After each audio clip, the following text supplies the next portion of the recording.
તમારે શું કરવાનું છે, નોર્મલી આવી રીતે પીસ કટ કરીને ડાયમાં સેટ કરીને તમારે અહીં મશીનની આગળથી એને મોકલવાનું છે અને ઇઝીલી આ રોલર ગોળ ગોળ ફેરવવાનું છે, બરાબર છે. તો જેવી રીતે તમે આ રોલર ગોળ ફેરવશો એવી રીતે આવા નાના નાના પીસ તમને કટ થઈને આવશે. પીસ કટ થયા પછી જો આ આખી એક લાઈન આવશે તમને પેકિંગની. તો તમારે ઇઝીલી શું કરવાનું છે, પીસ કટ થઈ ગયો છે, આ અંદર મેં પેક કર્યું છે અને સેટ કરીને તમારે આવી રીતે અંદર મૂકવાનું છે.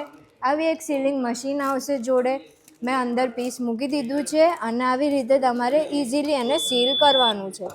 તો મિત્રો તમે જોઈ શકો છો માત્ર 2 જ સેકન્ડમાં આપણું એક પેક બનીને તૈયાર થઈ ગયું છે. તમને આ એક પેકેટ માત્ર 2 રૂપિયામાં રેડી થઈને પડશે, બરાબર છે. હોલસેલમાં તમે એને 3 થી 3.5 રૂપિયામાં સેલ કરી શકશો અને રિટેલમાં તમારે સેલ કરવું હોય તો 12 રૂપિયાની MRP લાગેલી જ છે. તમને મશીન આવશે, એક ડાય આવી જશે, આવું 100 પીસ તમે બનાવો એવું રો મટીરિયલ આવશે અને જોડે તમને આ પેકિંગની પોલિથીન આવશે અને એક આ સીલિંગ મશીન આવશે. આખું સેટ તમને મિત્રો 10,000ની કિટ છે. આખું સેટ તમને માત્ર 10,000માં અમારે ત્યાંથી મળી જશે.